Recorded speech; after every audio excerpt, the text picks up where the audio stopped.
कि CAA implement किया जाएगा 2024 के इलेक्शन से पहले। जी, मैं धन्यवाद भी उनका करता हूँ माननीय गृह मंत्री जी का और बधाई भी देता हूँ। देश के लिए बहुत ज़रूरी कानून है क्योंकि हमारे बहुत सारे सिख जो हैं वो अफगानिस्तान से खास तौर पर अभी जो उजड़ कर आए और उनको किसी देश ने पनाह दी, तब भारत ने उनको पनाह दी। अब उन परिवारों के लोगों को नागरिकता नहीं मिल पाएगी, उनके बच्चे आगे स्कूलों में भी नहीं जा पाएंगे, उनके कोई बैंक खाते नहीं खुल, मतलब उनका जीवन जो है वो एक दुर्भर हो जाएगा और उनकी कोई हाथ पकड़ने वाला नहीं होगा और उनको ऐसा लगेगा कि आज हमारे को साथ बेइंसाफी हो रही है। इसलिए सीए का कानून की बहुत अहमियत है, खास तौर पर जिनको ऊपर ये बीत रही है वही बता सकते हैं कि इस कानून की अहमियत क्या है। इसलिए मैं बधाई देता हूं और इसके हजारों जो परिवार हैं जो उजड़ कर आए हैं, जिनको अपने दिल के कारण अपना वो मुल्क छोड़ना पड़ा, अपनी धरती छोड़नी पड़ी, उनके लिए इसकी बड़ी अहमियत है और इसके लिए मैं धन्यवाद करता हूँ। राहुल गांधी पर निशाना साधते हुए कहा कि उनकी एक पॉलिसी है पब्लिक में झूठ बोलना और झूठ बोलना। उन्होंने प्रधानमंत्री नरेंद्र मोदी कास्ट को काफी कुछ बोला, लेकिन उन्हें यही नहीं पता ओबीसी एक कैटेगरी का लोग है जिसमें अलग अलग कास्ट के लोग होते हैं। देखिए, बिल्कुल जो अमित शाह ने कहा है ये बिल्कुल एक सच है। राहुल गांधी जी का जैसे स्कूल जाता बच्चा करता है कि हर बात पे मैं ये बोलूँगा, वो इस तरह से एक स्कूल जाते बच्चे की तरह करते हैं और रोज एक नया बोलते हैं, फिर उस झूठ की माफ़ी मांगते हैं या उस झूठ की सफाई देते हैं। अब पहले भी उन्होंने निजी तौर पर मोदी जी के पंच कसे के प्रति अपशब्द बोले और उसी के चलते उनकी मेंबरशिप भी गई। अभी फिर उन्होंने ये कहना कि मोदी जी जब आए तो उन्होंने अपने को ओबीसी बनवा लिया, ये इतना बड़ा झूठ और इतना बड़ा एक अपमान है सारे ही ओबीसी कम्युनिटी का। आप इस तरह से बार बार क्यों करते हैं, मेरे समझ से परे है। सो ये कहीं ना कहीं राहुल गांधी जी को झूठ बोलने की आदत पड़ चुकी है। मैं मानता हूँ ये गृह मंत्री जी का बिल्कुल सच है। और जैसे कहा कि आपने वर्चुअली चौधरी चरण सिंह की इंसल्ट की है और उनकी लेगेसी की, जबकि उन्हें भारत रत्न मिला है। देखिए, चौधरी चरण सिंह जी किसी एक जात और किसी एक धर्म नहीं है, वो किसानों के मसीहा माने जाते हैं, देश के प्रधानमंत्री रहे, लेकिन किसान के प्रति उनकी जो शिद्दत से सेवा थी उसको कभी भुलाया नहीं जा सकता। और ऐसे में कांग्रेस ने तो खैर उनको नहीं याद किया, लेकिन खड़गे साहब ने इस तरीके से ये आने के बाद कि उनको भारत रत्न दिया जाएगा, उसके बावजूद उन्होंने उसका रिस्पॉन्ड ना देते हुए और ख़ास तौर पर हाउस में आकर ना देते हुए, मुझे लगता है ये बड़ा ही एक दुख भरा एक घटना है और जो उन्होंने किया है इससे डेफिनेटली कहीं ना कहीं सभी आहत हुए हैं। दादाजी को दिए जाने का स्वागत करा, साथ ही उन्होंने कहा कि एनडीए में मिलकर वो चुनाव लड़ेंगे या नहीं, इस पर उन्होंने कुछ डिसाइड नहीं करा, वो भविष्य बताया। चलिए देखिए, चुनाव एक अलग बात है, वो बीजेपी के साथ जयंत जी मिलकर लड़ेंगे नहीं लड़ेंगे अलग विषय है, लेकिन मुझे इस बात की प्रसन्नता है कि कम से कम चौधरी चरण सिंह उनके दायरे ही नहीं, खाली इस देश के लिए उनकी बहुत बड़ा योगदान है। इसलिए हम सबको इस बात की खुशी हुई है और डेफिनेटली जयंत को भी खुशी होनी स्वाभाविक है।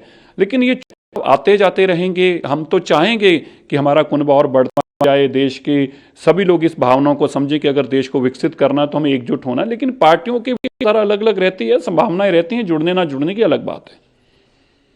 अर्थव्यवस्था के लिए जिम्मेदार ठहराया था यूपी के काल में, साथ ही सोनिया गांधी को वो सुपर एक्ट पीएम बताया। तो ये सच है जो निर्मला सीतारमण जी ने कहा, इसमें कुछ झूठ तो नहीं है। सोनिया जी प्रधानमंत्री थे, वो अनक्राउंड किंग थी, उनका सब उन्हीं का ही सब चलता था, उन्हीं के इशारों पे सारी सरकार चलती थी। वही कहती थी कोला किसको देना, वही कहती बताती थी स्पेक्ट्रम किसको देना है, वही बताती थी डीएलएफ की जगह को देनी है। और यहाँ तक कि उनका जो बेटा था राहुल गांधी जी, वो चक उतार कर प्रधानमंत्री जी का बिल तक फाड़ कर फेंक देते थे। इसलिए अर्थव्यवस्था को गिराने का जुम्मा अगर किसी के जुम्मे है तो वो सोनिया जी के जुम्मे ही है। और अर्थव्यवस्था को जिस तरह से उन्होंने तहस नहस किया, भारत को जिस जगह कर दिया, और भारत के 2014 में जो फाइनेंस मिनिस्टर से वो इस बात को इतना बड़ा बता रहे थे कि अगले 30 साल में पांचवी बड़ी बन सकते हैं 30 साल में। और आप कल्पना करके देखिए कितना बदलाव आ गया कि वो चीजें जो 30 साल में कल्पना कभी करी जा रही थी होंगी, वो निर्मला जी और भारत के प्रधानमंत्री नरेंद्र मोदी जी की अगुवाई के अंदर किस तरह से साबित हुई हैं और जितनी जल्दी वो सिद्ध हुई हैं और जितनी जल्दी हमने हासिल की हैं, ये अपने आप में एक इतिहास है। उत्तराखंड यूनिफॉर्म सिविल कोड लागू हो सकता है, वहाँ के जयंता मतलब बरुआ, उन्होंने इस बात बताया कि इस विषय पर चर्चा हो रही है और कुछ नियमों में बदलाव के साथ जल्दी विधानसभा में पेश किया जाएगा, रिलैक्सेशन दी जाएगी इसमें जो ट्राइबल ग्रुप के लोग हैं उन लोगों को। अच्छी बात है। देखिए पहले उत्तराखंड में हुआ तो एक अच्छा है, क्योंकि मैं मानता हूँ इस जो हम सबको समझना चाहिए कि ये इस बिल का लाभ क्या है। ये एक ऐसा सिविलाइज्ड बिल है जो बिना किसी धर्म को, इसके अंदर किसी धर्म का ना नाम है ना किसी धर्म का इसका डायरेक्ट या इनडायरेक्ट इसके अंदर है, ना ही ये किसी को छेड़ता है और ये सभी धर्म का सम्मान भी करता है। जैसे मैं अपने बारे में बताऊं तो हमें आनंद मैरिज एक्ट मिलता है, आनंद मैरिज एक्ट का सर्टिफिकेट मिलता है शादी के बाद, लेकिन इसके आने के बाद भी मेरा जो आनंद एक्ट का सर्टिफिकेट उससे छेड़छाड़ हुई और फिर भी हमारे परिवार में अगर अब किसी की भी शादी होगी वो बिना किसी धर्म के इंटरफेरेंस की होगी। तो मुझे लगता है कि ये देश के अंदर जगह जगह लागू होना चाहिए। जिन लोगों के अंदर इसकी प्रॉब्लम्स हैं, जिनके कल्चर के अंदर, या तो ठीक है, ये सरकार के साथ मिलकर और कमीशन को ये जानकारियां देनी भी जरूरी हैं कि हमारे साथ इस छेड़छाड़ नहीं होनी चाहिए और मैं फिर से इसकी वेलकम करता हूँ। आखिरी सवाल के दौरान नरेंद्र मोदी पर सवाल उठाए और पूछा कि भारत की सरकार का धर्म क्या है। साथ ही उन्होंने कहा कि मैं बाबर, जिन्ना और औरंगजेब का स्पोक्स पर्सन हूँ क्या? अब मैं भगवान राम की रिस्पेक्ट करता हूँ लेकिन मैं नाथूराम गोडसे से नफरत करता हूँ क्योंकि उन्होंने ऐसे व्यक्ति की हत्या की थी जिनके अंतिम शब्द हे राम थे। देखिए ओवैसी जी हमेशा ही ऐसी बातें फैलाते हैं जिससे धर्म में नफरत फैले। हमें भाईचारा आगे बढ़ाना चाहिए। प्रधानमंत्री जी का कोई निजी धर्म होता है लेकिन सरकार का कोई धर्म नहीं होता। प्रधानमंत्री जी की सभी के धर्मों का सम्मान करते हैं। गुरु नानक देव जी का प्रकाश पर्व होता है तो वहाँ भी नतमस्तक होते हैं। गुरु गोविंद सिंह जी का होता है तो वहाँ होते हैं। ईसा मसीह का होता है तो उसका भी प्रोग्राम करते हैं और प्रधानमंत्री जी का फर्ज बनता है सभी धर्मों का सम्मान करना और वो बड़े अच्छे तरीके से सबका साथ, सबका विकास, सबका प्रयास का जो स्लोगन है उसके साथ चलते हैं। लेकिन ओवैसी जी जिस तरह से जहन कर रहे हैं ये अच्छी बात नहीं है। Thank you.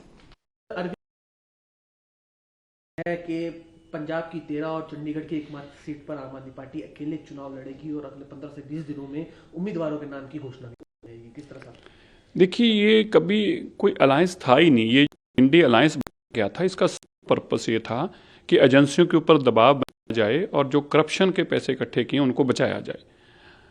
इसके अलावा इसकी कोई आइडियोलॉजी नहीं थी, कोई इसकी सोच नहीं थी। और अरविंद केजरीवाल जी कभी भी नहीं चाहेंगे कि पंजाब जैसा स्टेट जो मिला है जिसको वो लूट रहे हैं और जिसके कारण उनकी आज राजनीति चल रही है, पंजाब स्टेट से सब उनके जहाज़ों के पैसे मिल रहे हैं, पंजाब स्टेट से उनके सारे ऐड का हज़ारों करोड़ रुपए मिल रहा है, पंजाब स्टेट से सारा उनका टीवियों पे और अखबारों पे प्रचार चल रहा है, पंजाब से ही आज उनको सारी सिक्योरिटी और सारी सत्ता मिली है। इसलिए वो कहेंगे कि कांग्रेस को उस पार्टी को उस पावर को शेयर करें कांग्रेस के साथ। अरविंद केजरीवाल जी पंजाब में अकेले ही चुनाव लड़ेंगे। पंजाब में दोबारा कांग्रेस को ये पावर वो नहीं शेयर करने देंगे और अपना, मैं कहूँगा कि लूट का जो हक है वो चाहते हैं कि मैं अकेले रखूँ, कांग्रेस कोई शेयर ना हो। इसलिए इंडिया अलायंस जो है ये तार तार होता दिख रहा है।